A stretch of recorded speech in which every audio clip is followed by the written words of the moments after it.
মতো যার যার সামর্থ্য নিয়ে এগিয়ে এসছে। অনেকেই ছুটে গেছে বন্যার্তদের সহযোগিতা করার জন্য। এনজিওরা বিভিন্ন জায়গা থেকে ছুটে গেছে তাদের সহায়তা নিয়ে। তাদের কাজে অনুপ্রাণিত হয়ে আমি এনজিও নেতাদের সঙ্গে বৈঠক করেছি কিভাবে সরকার তাদের কাজের সঙ্গে সরকারের উদ্যোগকে সমন্বিত করতে পারে সেটার কাঠামো তৈরি করে দেওয়ার জন্য। বন্যা এখন চলে গেছে, কিন্তু পুনর্বাসনের কঠিন কাজ আমাদের সামনে রয়ে গেছে। সকলের সহযোগিতায় আমরা পুনর্বাসনের কাজটি সফলভাবে সমাধান করতে চাই। আইন শৃঙ্খলা পরিস্থিতির উন্নতির জন্য আমরা দিনরাত পরিশ্রম করে যাচ্ছি। যে সমস্ত ভাই বোনেরা তাদের গত 16 বছরের বেদনা জানিয়ে তার প্রতিকার পাওয়ার জন্য আমার অফিস এবং সচিবালয়ের অফিসসমূহের সামনে প্রতিদিন ঘেরাও কর্মসূচি দিয়ে আমাদের কাজকর্ম ব্যাহত করছিলেন, তারা আমার আহ্বানে সাড়া দিয়ে ঘেরাও কর্মসূচির থেকে বিরত হয়েছেন বটে, তবে অন্যত্র আবার তারা তাদের কর্মসূচি দিয়ে যাতায়াতে ব্যাঘাত সৃষ্টি করছেন। আমি কথা দিচ্ছি, আপনাদের ন্যায্য আবেদনের কথা আমরা ভুলে যাব না। আমরা সকল অন্যায়ের প্রতিকারের জন্য প্রতিশ্রুতিবদ্ধ। আমরা আমাদের দায়িত্বকালে যথাসম্ভব সব সমস্যার সমাধানের চেষ্টা করব। আমি আবারও অনুরোধ করছি, আপনারা যাতায়াতে ব্যাঘাত সৃষ্টি থেকে বিরত থাকুন। জাতি আপনাদের প্রতি কৃতজ্ঞ থাকবে। তৈরি পোশাক, ওষুধ শিল্প, এইসব এলাকায় শ্রমিক ভাই বোনেরা তাদের অভিযোগ জানানোর জন্য ক্রমাগতভাবে এই শিল্পের কার্যক্রম পরিচালনা বন্ধ রাখতে বাধ্য করছেন। এটা আমাদের অর্থনীতিতে যে নেতিবাচক প্রভাব ফেলবে সেটা মোটেই কাম্য নয়। এমনিতেই ছাত্র শ্রমিক জনতার বিপ্লবের পর যে অর্থনীতি আমরা পেয়েছি সেটা নিয়ম নীতিবিহীন দ্রুত ক্ষীয়মান একটা অর্থনীতি। প্রাতিষ্ঠানিক কাঠামো প্রায় ধ্বংসপ্রাপ্ত। বৈদেশিক মুদ্রার রিজার্ভ তলানিতে গিয়ে ঠেকেছে। আমরা এই অর্থনীতিতে প্রাণ সঞ্চারের চেষ্টা করছি, আমাদের উদ্যোগে সাড়াও পাচ্ছি। ঠিক এই সময়ে আমাদের শিল্প কারখানাগুলো বন্ধ হয়ে যাক, অকার্যকর হয়ে যাক, এটা আমাদের অর্থনীতিতে বিরাট আঘাত পড়বে। সেটা কিছুতেই আমাদের কাম্য হতে পারে না। শ্রমিক ভাই বোনদের অনেক দুঃখ আছে, কিন্তু সেই দুঃখ প্রকাশ করতে গিয়ে আপনাদের মূল জীবিকা বন্ধ হওয়ার উপক্রম হলে সেটা ঠিক হবে না। দেশের অর্থনীতি ধ্বংসপ্রাপ্ত হলে সেটা ঠিক হবে না। শ্রমিক মালিক উভয়ের পক্ষে আলোচনা করে এইসব সমস্যার সমাধান আমরা অবশ্যই বের করব। আপনারা কারখানা খোলা রাখুন, অর্থনীতির চাকা সচল রাখুন, দেশের অর্থনীতিকে সোজা হয়ে দাঁড়াতে দিন। আমরা আপনাদের সমস্যার স্থায়ী সমাধান বের করার জন্য সর্বশক্তি প্রয়োগ করব। মালিক পক্ষের কাছে আমাদের আবেদন, আপনারা শ্রমিকদের সঙ্গে বোঝাপড়া করুন, কারখানা সচল রাখুন, অর্থনীতির দুর্বল স্বাস্থ্যকে সবল করে তুলুন। ওষুধ শিল্প এবং তৈরি পোশাক শিল্প দেশের গৌরব। এর মাধ্যমে আমাদের শ্রমিক ভাই বোনেরা তাদের কর্মকুশলতা বিশ্বকে মুগ্ধ করেছে। এর সাফল্য এখন থমকে আছে। আমরা এই দুই শিল্পকে তাদের সম্ভাব্য শীর্ষে নিয়ে যেতে চাই। দুর্বল করার তো প্রশ্নই ওঠে না। এই দুই শিল্পের কোথায় কোথায় বাধা আছে, সমস্যা আছে, সেগুলো চিহ্নিত করে তাকে বাধামুক্ত করতে চাই। আমরা বিদেশি ক্রেতাদের একত্রিত করে তাদের সহযোগিতা চাইব, যেন বাংলাদেশের এই শিল্প দুটি বিশ্বের অন্যান্য দেশের চাইতে বেশি আস্থাযোগ্য হয়ে গড়ে উঠতে পারে। সব কিছুই সম্ভব যদি আমরা শ্রমিক মালিক সম্পর্কটা একটা নির্ভরযোগ্য, আনন্দদায়ক করে গড়ে তুলতে পারি। আমাদের সরকারের প্রথম মাস কাটল, দ্বিতীয় মাস থেকে আমরা নতুন বাংলাদেশ গড়ার ভিত্তি হিসেবে নতুন শ্রমিক মালিক সম্পর্কের সূচনা করতে চাই। এটা দেশের সবার কাম্য। দেশের নতুন প্রজন্ম নির্ভয়ে যেন তাদের ভবিষ্যৎ নিয়ে এগিয়ে যেতে পারে, আমরা সেই লক্ষ্যে কাজ করছি। আমাদের দায়িত্ব অনেক। ন্যায়ভিত্তিক একটা সমাজ গড়ে তোলার জন্য একসাথে অনেকগুলো কাজ আমাদের হাত দিতে হবে। 1 জুলাই থেকে 5 আগস্ট পর্যন্ত ছাত্র জনতার গণ আন্দোলনকে দমন করতে যেসব ফৌজদারি মামলা দায়ের করা হয়েছিল, এর মধ্যে হত্যা মামলা ছাড়া বাকি প্রায় সকল মামলা প্রত্যাহার করা হয়েছে। এইসব মামলায় গ্রেফতারকৃত সকলে মুক্তি পেয়েছে। দায়িত্ব গ্রহণের শুরুতেই অন্তর্বর্তীকালীন সরকার বিচার বিভাগের বড় সংস্কারের কাজে হাত দিয়েছে। যোগ্যতম ব্যক্তিকে প্রধান বিচারপতি নিয়োগ দেওয়াতে মানুষের মনে নতুন আশার সঞ্চার হয়েছে। আপিল বিভাগের বিচারপতি নিয়োগ, অ্যাটর্নি জেনারেল নিয়োগ এবং অন্যান্য নিয়োগগুলি অতি গুরুত্বপূর্ণ নিয়োগ, যেগুলো সবকটাই সম্পন্ন হয়েছে। সন্ত্রাস দমন আইন ও ডিজিটাল সাইবার নিরাপত্তা আইনে দায়েরকৃত মিথ্যা হয়রানিমূলক মামলাগুলো প্রত্যাহার করা হচ্ছে। সাইবার নিরাপত্তা আইন সহ বাংলাদেশে বিদ্যমান সকল কালো আইনের তালিকা করা হয়েছে। অতি সত্বর এই সকল কালো আইন বাতিল ও প্রযোজ্য ক্ষেত্রে সংশোধন করা হবে। সাংবাদিক সাগর রনি হত্যাকাণ্ড সহ বহুল আলোচিত 5টি হত্যাকাণ্ডের তদন্ত ও বিচার অগ্রাধিকার ভিত্তিতে ও দ্রুততম সময়ে নিষ্পত্তির জন্য সহায়তা প্রদান করা হচ্ছে। সম্প্রতি আমরা বলপূর্বক গুম থেকে সকল ব্যক্তির সুরক্ষার জন্য আন্তর্জাতিক কনভেনশনের সনদে স্বাক্ষর করেছি। ফলে স্বৈরাচার দ্বারা প্রতিষ্ঠিত গুম সংস্কৃতির সমাপ্তি ঘটানোর জন্য আন্তর্জাতিকভাবে আমরা প্রতিজ্ঞাবদ্ধ হলাম। এছাড়া আমরা ফেসিবাদ শাসনের 15 বছরে গুমের প্রতিটি ঘটনা তদন্ত করার জন্য পৃথক একটা কমিশন গঠন করছি। যেসব পরিবার তাদের নিখোঁজ পিতা, স্বামী, পুত্র এবং ভাইদের পাওয়ার জন্য বছরের পর বছর যন্ত্রণার সাথে অপেক্ষা করছেন, আমরা আপনাদের বেদনায় সমব্যথী। আয়নাঘরগুলো বন্ধ করে দেওয়া হয়েছে এবং সেই সাথে বের হয়ে আসছে ফ্যাসিস্ট হাসিনা সরকারের গুমের শিকার ভাই বোনদের কষ্ট ও যন্ত্রণা গাথা। আমাদের তরুণ প্রজন্মের ভবিষ্যৎ যেন উজ্জ্বল হয়, সেটা নিশ্চিত করতে শিক্ষা ব্যবস্থার দিকে আমাদের পূর্ণ নজর রয়েছে। ইতিমধ্যে প্রথম শ্রেণী থেকে দ্বাদশ শ্রেণী পর্যন্ত বর্তমানের ত্রুটিপূর্ণ শিক্ষাক্রম পরিবর্তন করা হয়েছে। বই সংশোধন ও পরিমার্জনের কাজ শেষ পর্যায়ে আছে। এই সংস্কারের কাজ অব্যাহত থাকবে। বিশ্ববিদ্যালয়সমূহের উচ্চ প্রশাসনিক পদগুলো পূরণ করে শিক্ষা কার্যক্রম স্বাভাবিক করার কাজ দ্রুত গতিতে এগিয়ে চলেছে। বেসরকারি শিক্ষা প্রতিষ্ঠানগুলোর পরিচালনা বোর্ডে দখলদারিত্বের রাজনীতি বন্ধ করার ব্যবস্থাও নেওয়া হয়েছে। আপনারা নিশ্চয় লক্ষ্য করেছেন, আমাদের প্রথম মাসে দেশের প্রায় সকল বিশ্ববিদ্যালয়ের উপাচার্য এবং উপাচার্য মহোদয়গণ পদত্যাগ করেছেন। উচ্চশিক্ষার ক্ষেত্রে এটা বিরাট শূন্যতার সৃষ্টি করেছে। প্রথম মাসে আমরা ক্রমাগতভাবে প্রতিটি বিশ্ববিদ্যালয়ে সবার কাছে গ্রহণযোগ্য এমন উপাচার্য এবং উপাচার্য নিয়োগ দেওয়ার কাজ শুরু করেছে। এর ফলে সকল সরকারি এবং বেসরকারি বিশ্ববিদ্যালয়গুলোতে নতুন উদ্যমে কাজ শুরু করার পরিবেশ সৃষ্টি হয়েছে। সংবাদ মাধ্যম ও মত প্রকাশের পূর্ণ স্বাধীনতা ইতিমধ্যে নিশ্চিত করা হয়েছে। আমরা সবাইকে বলে দিয়েছি, আপনারা মন খুলে আমাদের সমালোচনা করুন, আমরা সবার মতামতের প্রতি শ্রদ্ধাশীল। মিডিয়া যাতে কোনো রকম বাধা বিপত্তি ছাড়া নির্বিঘ্নে তাদের কাজ করতে পারে, সেজন্য একটা মিডিয়া কমিশন গঠন করা সরকারের সক্রিয় বিবেচনাধীন।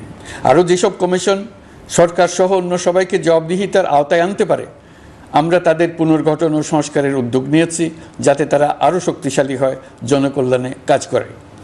দায়িত্ব গ্রহণের পর বিভিন্ন দেশের সরকার প্রধান টেলিফোনে এবং শুভেচ্ছা বার্তা পাঠিয়ে আমাকে অভিনন্দন জানিয়েছেন। বিভিন্ন দেশের রাষ্ট্রদূত এবং হাই কমিশনার বৃন্দ আমার সাথে সাক্ষাৎ করে দ্বিপাক্ষিক সহযোগিতা বৃদ্ধির আশ্বাস দিয়েছেন। আমার অনুরোধে সংযুক্ত আরব আমিরাতের 57 জন বাংলাদেশি যারা ফেসিবাদ বিরোধী বিক্ষোভে অংশগ্রহণ করা বিভিন্ন মেয়াদে কারাদণ্ডে দণ্ডিত হয়েছিলেন, তাদের সাধারণ ক্ষমা ঘোষণা করেছেন সে দেশের সরকার। ইতিমধ্যে তাদের কয়েকজন দেশে ফিরে এসেছেন। এই ক্ষমা প্রদর্শন ছিল অতি বিরল একটি ঘটনা।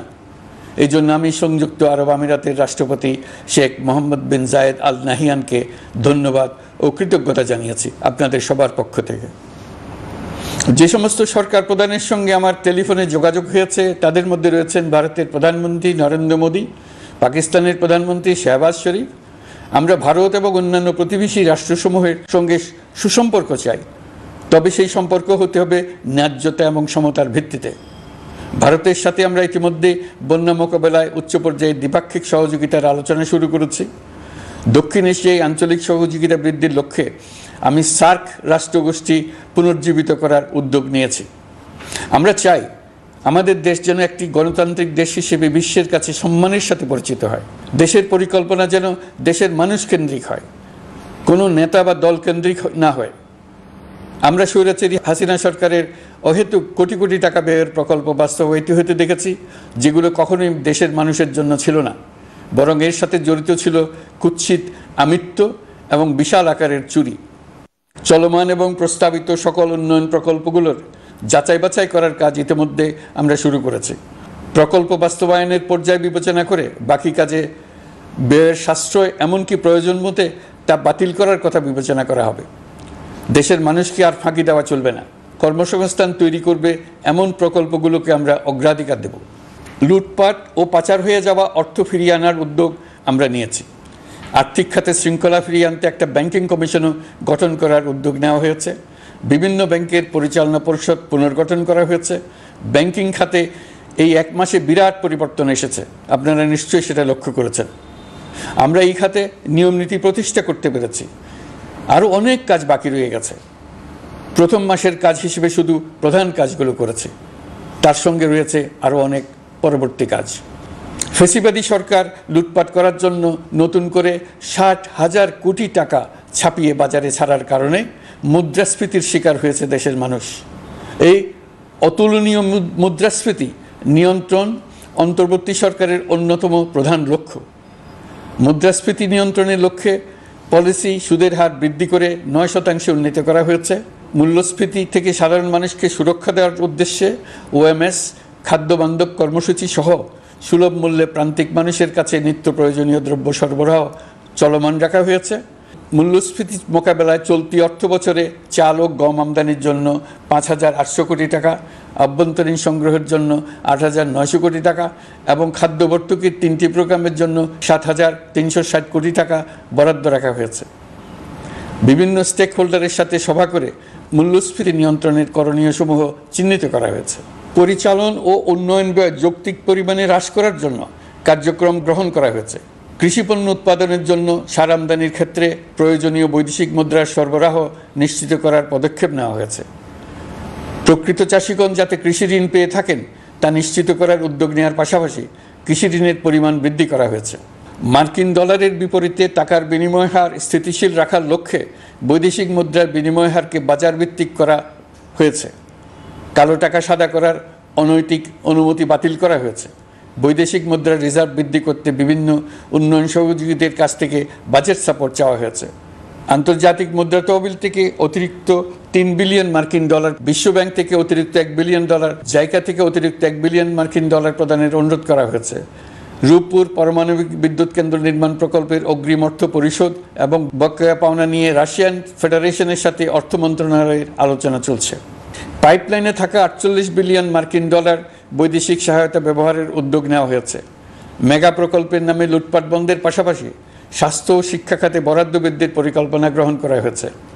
বৈদেশিক মুদ্রার রিজার্ভের উপর চাপ কমানোর লক্ষ্যে রাশিয়া এবং চীন থেকে প্রাপ্ত ঋণের সুদের হার কমানো এবং ঋণের মেয়াদ বৃদ্ধির জন্য অনুরোধ জানানো হয়েছে। সকল উন্নয়ন সহযোগীদের সাথে সম্পর্ক আরও নিবিড় করার উদ্যোগ নেওয়া হয়েছে। সকল অর্থনৈতিক সূচক এবং পরিসংখ্যানের প্রকৃত মান বা সংখ্যা প্রকাশের জন্য নির্দেশনা প্রদান করা হয়েছে। জিডিপি, মূল্যস্ফীতি ইত্যাদি সঠিক উপাত্ত সংগ্রহ, প্রাক্কলন ও প্রকাশের জন্য নির্দেশনা দেওয়া হয়েছে। জাতীয় রাজস্ব বোর্ড এবং অর্থ বিভাগের রাজস্ব আয় সম্পর্কিত উপাত্তের মধ্যে পার্থক্য নিরসনে উদ্যোগ নেওয়া হয়েছে। প্রকৃত রপ্তানি আয় নিরূপণ এবং প্রকাশের নির্দেশনা দেওয়া হয়েছে। জাতীয় রাজস্ব বোর্ডের অটোমাইজেশনের লক্ষ্যে পরিকল্পনা গ্রহণ করা হয়েছে। পুঁজিবাজারকে স্বাভাবিক ধারায় ফিরিয়ে আনতে সিকিউরিটি এক্সচেঞ্জ কমিশন পুনর্গঠন করা হয়েছে। নিত্য প্রয়োজনীয় পণ্য সামগ্রীর সরবরাহ স্বাভাবিক রাখার নিমিত্তে ব্যবসায়ী, শিল্প মালিক ও ব্যবসায়ী সংগঠনের সাথে সভা করা হচ্ছে এবং তাদের মতামতের ভিত্তিতে বিভিন্ন ব্যবস্থা গ্রহণ করা হচ্ছে। বিদ্যমান মজুদ ও ঘাটতি মূল্যায়ন করে ভবিষ্যৎ চাহিদা পর্যালোচনা করে স্থানীয় উৎপাদন বৃদ্ধির পাশাপাশি আমদানি পর্যায়ে বিভিন্ন জটিলতা দূরীকরণ, বন্দর ও বড় মোকাম সহ পরিবহন ব্যবস্থার বিভিন্ন সমস্যা সমাধানে সংশ্লিষ্ট সকল মন্ত্রণালয়, দপ্তর, বিভাগকে প্রয়োজনীয় নির্দেশ দেওয়া হয়েছে। এই জন্য তেল, চিনি, ডিম ও মাংস উৎপাদনকারী বৃহৎ প্রতিষ্ঠানসমূহের সাথে সভা ও মতবিনিময় করা হচ্ছে। নিত্য প্রয়োজনীয় কিছু দ্রব্যাদি যেমন পেঁয়াজ, আলু এসবের দাম আরও কমানোর জন্য বিদ্যমান শুল্ক হার হ্রাসের বিষয়ে এনবিআরকে প্রয়োজনীয় নির্দেশনা দেওয়া হয়েছে। ইতোমধ্যে এনবিআর পেঁয়াজ, আলু ও কতিপয় কীটনাশকের ক্ষেত্রে আমদানি শুল্ক হ্রাস এবং ক্ষেত্র বিশেষে রেগুলেটরি শুল্ক প্রত্যাহার করে এসআরও জারি করেছে। নিম্ন আয়ের 1 কোটি পরিবারকে টিসিবির মাধ্যমে হ্রাসকৃত মূল্যে কিছু পণ্য যেমন পরিবার প্রতি চাল মাসে 5 কেজি, সয়াবিন তেল মাসে 2 কেজি, মসুর ডাল মাসে 2 কেজি দেওয়া হচ্ছে। এটি সামনের দিনগুলোতে অব্যাহত রাখা হবে। সরকার দায়িত্ব গ্রহণের পর জনপ্রত্যাশা অনুযায়ী বিদ্যুৎ, জ্বালানি ও খনিজ সম্পদ মন্ত্রণালয় হতে বিদ্যুৎ ও জ্বালানির দ্রুত সরবরাহ বৃদ্ধি আইনের অধীনে চলমান সকল প্রকার নেগোসিয়েশন, প্রকল্প বাছাই এবং ক্রয় প্রক্রিয়াকরণ কার্যক্রম আপাতত স্থগিত করা হয়েছে। গত ১.৫ দশকে এই আইন ব্যবহার করে লক্ষ কোটি টাকা লুটপাট হয়েছে। বিদ্যুৎ, জ্বালানি ও খনিজ সম্পদ মন্ত্রণালয়ের আওতাধীন কোম্পানিসমূহে অধিকতর স্বচ্ছতা ও জবাবদিহিতা আনার লক্ষ্যে কোম্পানিসমূহের পরিচালনা পর্ষদ পুনর্গঠন করা হয়েছে। প্রকৌশল, ভূতত্ত্ব এবং খনিজ হিসাব বিষয়ে অধ্যয়ন করেছে এমন ছাত্র প্রতিনিধি অন্তর্ভুক্ত করার জন্য উদ্যোগ গ্রহণ করা হয়েছে। এই খাতে অধিকতর সক্ষমতা, গতিশীলতা এবং জবাবদিহিতা নিশ্চিত করার লক্ষ্যে বিশেষজ্ঞগণের সমন্বয়ে একটি কমিটি গঠন করা হয়েছে। জ্বালানি তেলের মূল্য জনপ্রত্যাশা অনুযায়ী সহনশীল রাখতে অকটেন ও পেট্রোলের দাম ৬ টাকা, ডিজেল ও কেরোসিনের দাম ১ টাকা ২৫ পয়সা কমানো হয়েছে। ৩৭ দিন বন্ধ থাকার পর গত ২৫ আগস্ট হতে মিরপুর ১০ ও কাজীপাড়া স্টেশন ছাড়া বাকি সব স্টেশনে মেট্রো রেল পুনরায় চালু করা হয়েছে। ভুয়া মুক্তিযোদ্ধাদের চিহ্নিত করার লক্ষ্যে বিশেষ করে মুক্তিযুদ্ধের সময় যাদের বয়স ১২.৫ বছরের কম ছিল তাদের মুক্তিযুদ্ধ তালিকা হতে বাতিলের জন্য সুপ্রিম কোর্টে লিভ টু আপিলের পদক্ষেপ গ্রহণ করা হয়েছে। মুক্তিযোদ্ধা কল্যাণ ট্রাস্টের আওতাধীন বেদখলকৃত স্থাবর সম্পত্তি উদ্ধারে প্রয়োজনীয় ব্যবস্থা গ্রহণ করা হয়েছে। গৃহায়ন ও গণপূর্ত মন্ত্রণালয় কর্তৃক গৃহীত বরিশাল, রংপুর, ময়মনসিংহ উন্নয়ন কর্তৃপক্ষ আইন এর খসড়া তৈরির কার্যক্রম নেওয়া হয়েছে। পূর্বাচল নতুন শহর প্রকল্প, ঢাকার আশেপাশে স্যাটেলাইট সিটি নির্মাণের রোডম্যাপ চূড়ান্তকরণের উদ্যোগ নেওয়া হয়েছে। বিধি বহির্ভূত প্রদত্ত প্লট ও ফ্ল্যাটের বরাদ্দ বাতিলের উদ্যোগ নেওয়া হয়েছে। প্রিয় দেশবাসী, আপনাদের আমাদের সন্তানদের জন্য একটি গণতান্ত্রিক বাংলাদেশের রূপরেখা তৈরি করতে আমরা দৃঢ় প্রতিজ্ঞ। আর যেন আমাদের কোনো স্বৈরাচারের হাতে পড়তে না হয়। আমরা যাতে বলতে পারি আমরা একটি গণতান্ত্রিক দেশে বসবাস করি, আমরা যাতে সকলেই দাবি করতে পারি যে এই দেশটি আমাদের, আমরা সেই লক্ষ্যেই কাজ করছি। কেউ আইন নিজের হাতে তুলে নেবেন না। আইন নিজের হাতে তুলে নিয়ে কেউ সমাজে বিশৃঙ্খল পরিবেশ সৃষ্টি করলে আমরা তাকে অবশ্যই শাস্তির আওতায় নিয়ে আসব। আমরা একটি সাম্প্রদায়িক সম্প্রীতির দেশ। ধর্মীয় সম্প্রীতি বিনষ্ট হয় এমন কোনো কাজ কেউ কোনোভাবেই করবেন না।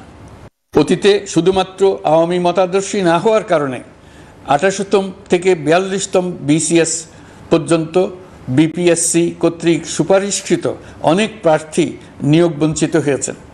৮ই আগস্ট পরবর্তী সময়ে এর মধ্যে এদের ২৫৯ জনকে নিয়োগ দেওয়া হয়েছে। মাঠ প্রশাসনকে জনবান্ধব এবং দুর্নীতিমুক্ত জবাবদিহিমূলকভাবে গড়ে তোলার জন্য সব ধরনের উদ্যোগ নেওয়া হয়েছে। সরকারি কর্মচারীদের বাধ্যতামূলকভাবে সম্পদ বিবরণী দাখিলের নির্দেশ দেওয়া হয়েছে এবং এটা প্রতি বছর তাদেরকে করতে হবে। ধ্বংস হয়ে পড়া একটা জনপ্রশাসনকে নিয়ে যাত্রা শুরু করেছি। মন্ত্রণালয়গুলোর উচ্চতম পদে যারা নিয়োজিত ছিলেন তারা অনেকে দায়িত্ব ছেড়ে চলে গেছেন, কিংবা পদে থাকলেও সহকর্মীদের চাপের মুখে কাজ করতে পারছিলেন না, বাধ্য হয়ে পদত্যাগ করেছেন। আর যারা ১৬ বছরের স্বৈরাচারী শাসনের আমলে পদত্যাগে বাধ্য হয়েছিলেন কিংবা দায়িত্ববিহীন অবস্থায় একই পদে থেকে বাধ্য হয়েছেন, তাদের সবার কথা বিবেচনা নিয়ে জনপ্রশাসনকে নতুন করে দাঁড় করানোই ছিল আমাদের প্রথম মাসে কঠিনতম সময়। আবার সকল সমস্যার সমাধান করে একটি নতুন জনপ্রশাসন কাঠামো দাঁড় করাতে পেরেছি, এটাই আমাদের প্রথম মাসের সবচাইতে বড় অর্জন। আমার বিশ্বাস এই জনপ্রশাসন জনগণের ইচ্ছা পূরণে সর্বোচ্চ অবদান রাখতে পারবে। অতি স্বল্প জনবল নিয়ে দাপ্তরিক কার্যক্রম শুরু করা হলেও প্রথম দিকে বিভিন্ন মন্ত্রণালয় ও বিভাগ থেকে পাঠানো বিবিধ প্রস্তাব দ্রুত গতিতে এবং আইনগত সমস্ত বাধ্যবাধকতা মেনে সিদ্ধান্ত নেওয়া হয়েছে। গত এক মাসে বিভিন্ন মন্ত্রণালয় ও বিভাগ ১৯৮টি অতি গুরুত্বপূর্ণ বিষয়ে সিদ্ধান্ত নিয়েছে। জনপ্রশাসনের ১৩৫ জন অতিরিক্ত সচিব, ২২৭ জন যুগ্ম সচিব এবং ১২০ জন উপসচিবকে পদোন্নতি প্রদান করা হয়েছে। ৫৯টি জেলা প্রশাসককে প্রত্যাহার করা হয়েছে এবং নতুন ৫৯ জন জেলা প্রশাসককে নিয়োগ দেওয়া হয়েছে। ৬৭ জন কর্মকর্তার চুক্তিভিত্তিক নিয়োগ বাতিল করা হয়েছে। ১০ জন যুগ্ম সচিব, ৮ জন অতিরিক্ত সচিব, ৬ জন সচিবকে ওএসডি করা হয়েছে। বাংলাদেশ পুলিশের ৮০ জন ডিআইজি, ৩০ জন পুলিশ সুপার সহ ১১০ জনকে পদোন্নতি প্রদান করা হয়েছে। ১ জন ডিআইজি, ১ জন এডিশনাল ডিআইজি, ৪ জন পুলিশ সুপারকে চাকরিতে পুনর্বহাল করা হয়েছে। আইজিপি সহ ১০ জন অতিরিক্ত আইজি, ৮৮ জন ডিআইজি, ২১ জন এডিশনাল ডিআইজি, ১৭৭ জন পুলিশ সুপার সহ মোট ২৯৭ জন কর্মকর্তাকে বদলি করা হয়েছে। ছাত্র শ্রমিক জনতার বিপ্লবের মূল লক্ষ্য ছিল গণভবন। এটা ছিল স্বৈরাচারের কেন্দ্রবিন্দু। এই সরকার বিপ্লবের প্রতি সম্মান দেখিয়ে গণভবনকে বিপ্লবের জাদুঘর হিসেবে ঘোষণা দিয়েছে। ছাত্র জনতার ক্ষোভকে স্থায়ীভাবে তুলে ধরার জন্য গণভবনের আর কোনো সংস্কার করা হবে না।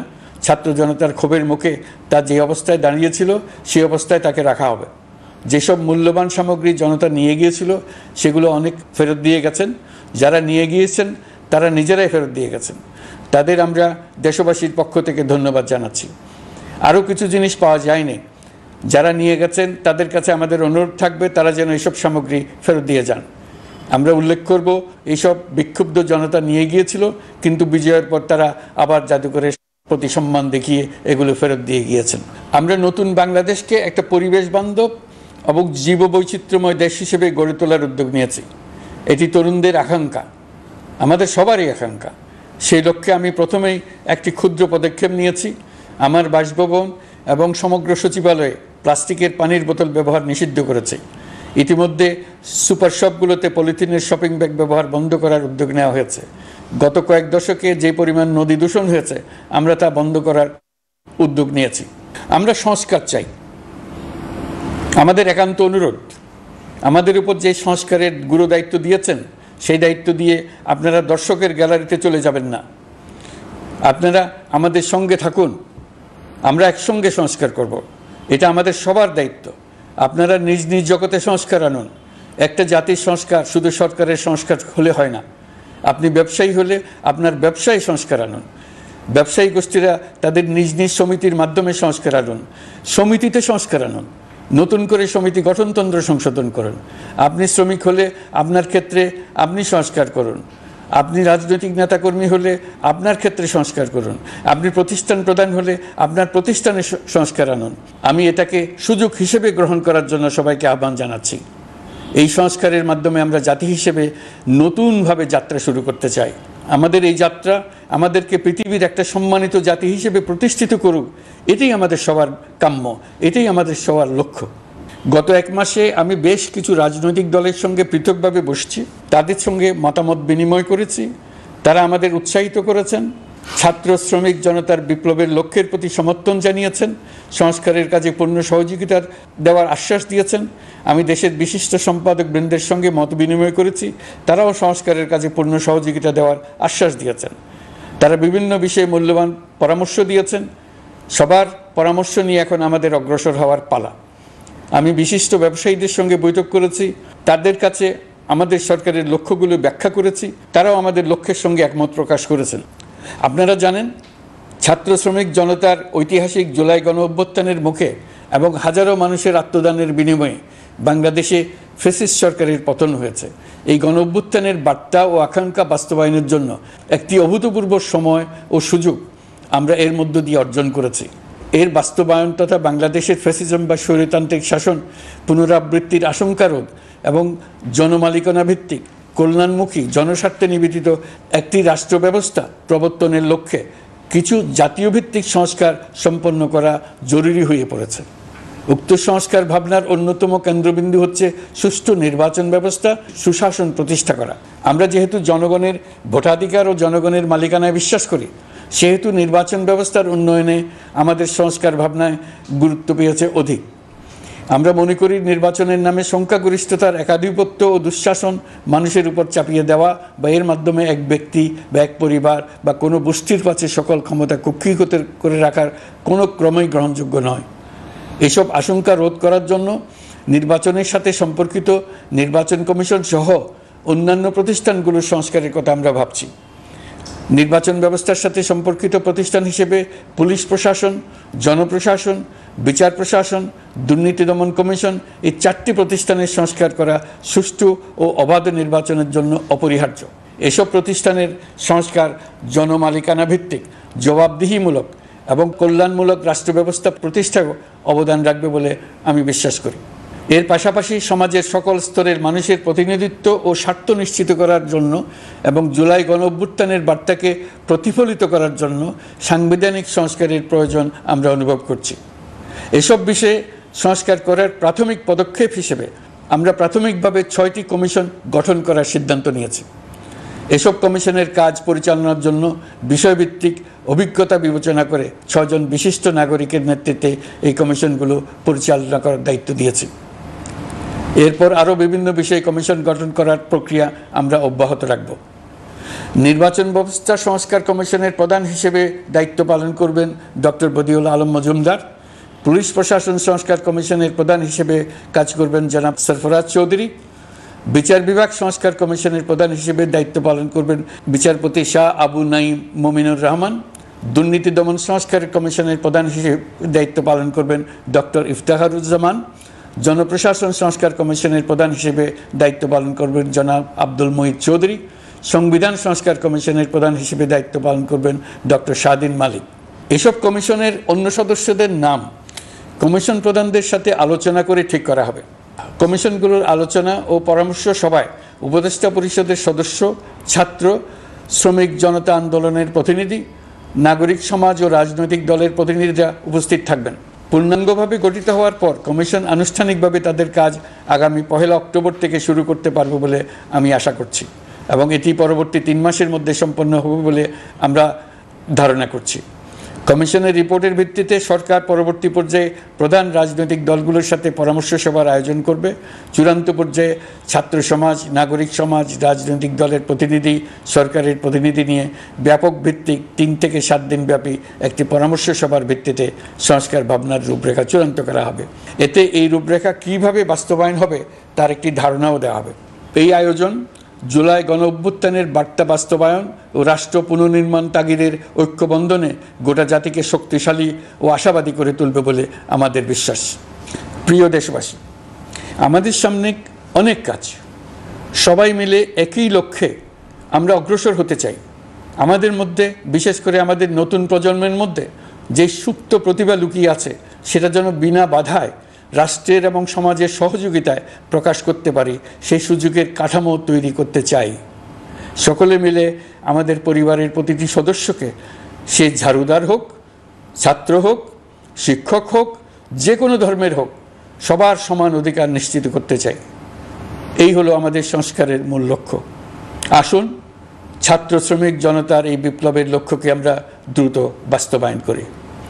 আমাদের প্রথম মাসে আমরা যেই গতিতে, যে উদ্যম নিয়ে কাজ এগিয়ে নিয়ে যাওয়ার কথা চিন্তা করেছিলাম সেটা হয়তো করতে পারিনি বাস্তব অবস্থার পরিপ্রেক্ষিতে।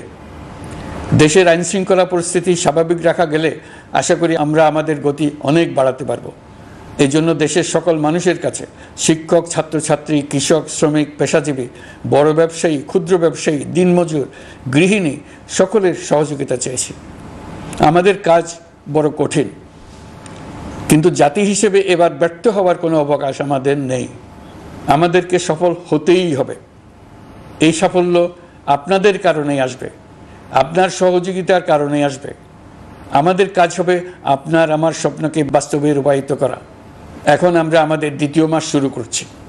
আমাদের 2য় মাসে যেন আপনাদের মনে দৃঢ় আস্থা সৃষ্টি করতে পারি, সেই চেষ্টা করে যাব। ধৈর্য ধরুন, এই কথাটি আমি মোটেই আপনাদের বলবো না। আমরা সবাই অধৈর্য হয়ে পড়েছি। এত সব কাজ কখন যে শেষ হবে এটা চিন্তা করে আমরা অধৈর্য হব, কেন হব না? কিন্তু সঠিকভাবে কাজ করব, কাজে কোনো অধৈর্যের চিহ্ন রাখব না। প্রিয় দেশবাসী, দেশের শিশু, কিশোর কিশোরী, তরুণ তরুণী, ছাত্রছাত্রী, বয়স্ক, বৃদ্ধ, পুরুষ, মহিলা, সবাইকে আবারও আমার সালাম জানাচ্ছি। আসসালামু আলাইকুম।